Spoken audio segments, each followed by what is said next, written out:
This video is sponsored by J&J Northern Designs. In this video we will be studying a track on a 2012 Polaris Rush using the tool called the Studmate. The Studmate tool is designed to make the stud installation process easier by eliminating the need of pushing the studs through the track using your thumbs and fingers. This tool can be used with any brand of push-through stud. As you can see in this picture, we have the snowmobile on the lift and are ready to drop the suspension down, allowing easy access for drilling and stud installation.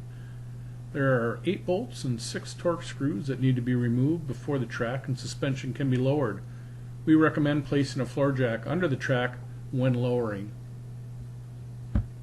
In this picture we're pointing to the 15mm bolt that holds the upper idler arm assembly in place. There's 1 bolt on each side that need to be removed.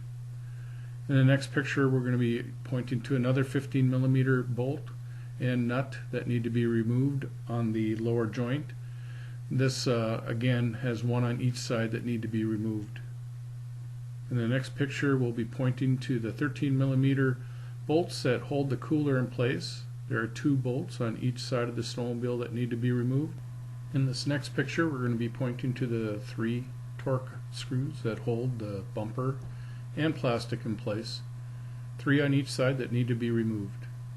After all the nuts and bolts have been removed, you can lower the suspension down to the ground, and at this point in time we recommend that you support the snow flap and bumper assembly using either a rope or a bungee cord, and you can tie it to the seat assembly to support that and get that out of your way. So before you can stud your track with your new Studmate tool, there's a few things you're going to need. First off, you got to go through your track with a template. And I like to take a paint marker, mark all the holes where you need the drill on your entire track. And then after you have your holes marked on your track, you can go through with your drill. And they make a special drill bit just for punching through a track. You don't want to use a regular drill bit, it can tear. This will punch through the rubber a lot faster.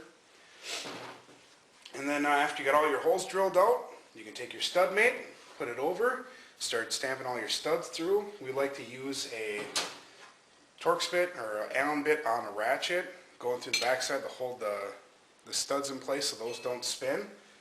And then to tighten up the nut, first off we just use a cordless impact.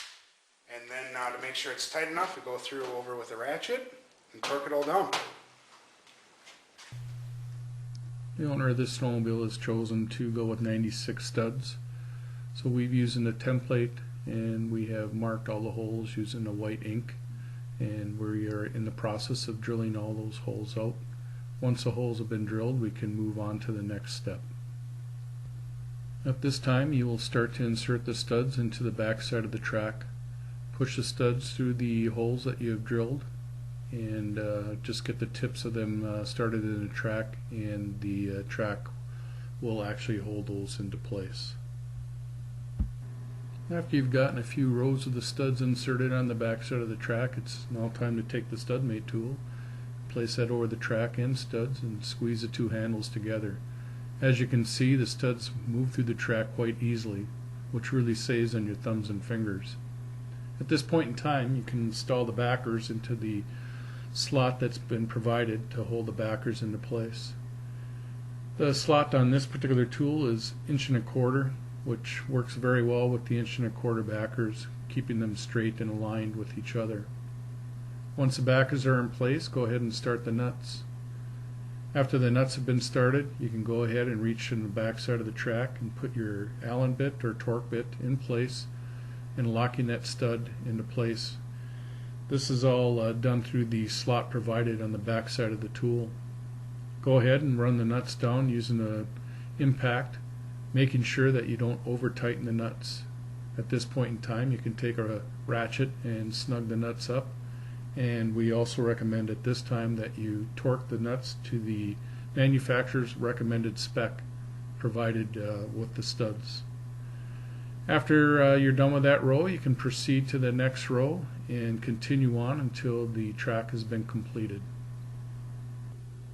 Now that you've completed the studying process on the track, You can raise the track and suspension back up in place, reinstalling all the nuts and bolts you removed earlier. Just make sure that you tighten the nuts and bolts to the proper specifications. Our objective with today's video was to introduce to you the Studmate tool, to show you that there is a tool out there to make that studying process a little bit easier for you. We also wanted to demonstrate studying on a new Polaris Rush. We hadn't seen any videos out on YouTube as of yet with anybody doing that, and we wanted to show you that it's not nearly as difficult as you may have thought.